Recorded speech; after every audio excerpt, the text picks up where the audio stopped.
ಈಗ ನಾನು doctor G Parameshwar ಅವರನ್ನು ಉಪಮುಖ್ಯಮಂತ್ರಿಗಳಾಗಿ ಅಧಿಕಾರದ ಹಾಗೂ ಗೌಪ್ಯತಾ ಪ್ರಮಾಣ ವಚನವನ್ನು ಸ್ವೀಕರಿಸಲು ಆಹ್ವಾನಿಸುತ್ತೇನೆ.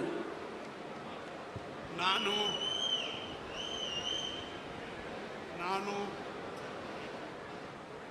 ಡಾಕ್ಟರ್ ಜಿ ಪರಮೇಶ್ವರ ಎಂಬ ಹೆಸರಿನ ನಾನು ಕಾನೂನಿನ ಮೂಲಕ ಸ್ಥಾಪಿತವಾದ ಭಾರತದ ಸಂವಿಧಾನದ ವಿಷಯದಲ್ಲಿ ನಿಜವಾದ ಶ್ರದ್ಧೆ ಮತ್ತು ನಿಷ್ಠೆಯನ್ನು ಹೊಂದಿರುತ್ತೇನೆಂದು ನಾನು ಭಾರತದ ಸಾರ್ವಭೌಮತ್ವವನ್ನು ಮತ್ತು ಅಖಂಡತೆಯನ್ನು ಎತ್ತಿ ಹಿಡಿಯುತ್ತೇನೆಂದು ಮತ್ತು ಕರ್ನಾಟಕ ರಾಜ್ಯದ ಉಪಮುಖ್ಯಮಂತ್ರಿಯಾಗಿ ನನ್ನ ಕರ್ತವ್ಯಗಳನ್ನು ಶ್ರದ್ಧಾಪೂರ್ವಕವಾಗಿ ಮತ್ತು ಅಂತಃಕರಣಪೂರ್ವಕವಾಗಿ ನಿರ್ವಹಿಸುತ್ತೇನೆಂದು ಭಯ ಅಥವಾ ಪಕ್ಷಪಾತವಿಲ್ಲದೆ ರಾಗದ್ವೇಷವಿಲ್ಲದೆ ಎಲ್ಲ ಬಗೆಯ ಜನರಿಗೆ ಸಂವಿಧಾನಕ್ಕೆ ಮತ್ತು ಕಾನೂನಿಗೆ ಅನುಸಾರವಾಗಿ ನ್ಯಾಯವಾದುದನ್ನೇ ಮಾಡುತ್ತೇನೆಂದು ಡಾಕ್ಟರ್ ಅಂಬೇಡ್ಕರ್ ಅವರ ಮೇಲೆ ಪ್ರಮಾಣ ಮಾಡುತ್ತೇನೆ.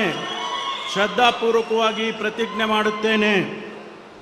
ನಾನು ಡಾಕ್ಟರ್ ಜಿ ಪರಮೇಶ್ವರ ಎಂಬ ಹೆಸರಿನ ನಾನು ಕರ್ನಾಟಕ ರಾಜ್ಯದ ಉಪಮುಖ್ಯಮಂತ್ರಿಯಾಗಿ ನನ್ನ ಪರ್ಯಾಲೋಚನೆಗೆ ತರಲಾಗುವ ಅಥವಾ ನನಗೆ ತಿಳಿದು ಬರುವ ಯಾವುದೇ ವಿಷಯವನ್ನು ರಾಜ್ಯದ ಉಪಮುಖ್ಯಮಂತ್ರಿಯಾಗಿ ನನ್ನ ಕರ್ತವ್ಯಗಳ ಯುಕ್ತ ನಿರ್ವಹಣೆಗೆ ಅಗತ್ಯವಾಗಬಹುದಾದ ಸಂದರ್ಭದಲ್ಲದೆ ಅನ್ಯಥಾ ಯಾರೇ ವ್ಯಕ್ತಿಗೆ ಅಥವಾ ವ್ಯಕ್ತಿಗಳಿಗೆ ಪ್ರತ್ಯಕ್ಷವಾಗಿ ಅಥವಾ ಪರೋಕ್ಷವಾಗಿ ತಿಳಿಸುವುದಿಲ್ಲ ಅಥವಾ ಬಹಿರಂಗಪಡಿಸುವುದಿಲ್ಲ ಎಂದು ಡಾಕ್ಟರ್ ಅಂಬೇಡ್ಕರ್ ಅವರ ಹೆಸರಿನಲ್ಲಿ ಪ್ರಮಾಣ ಮಾಡುತ್ತೇನೆ.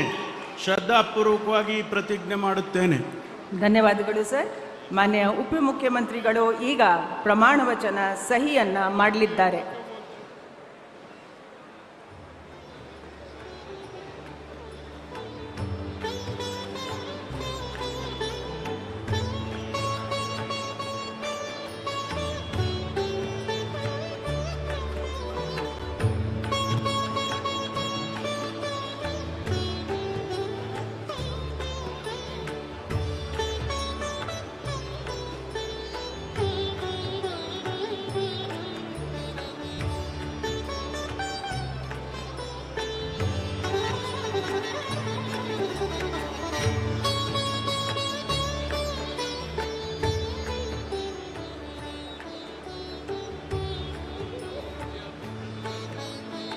ಮಾನ್ಯ ಉಪಮುಖ್ಯಮಂತ್ರಿಗಳಿಗೆ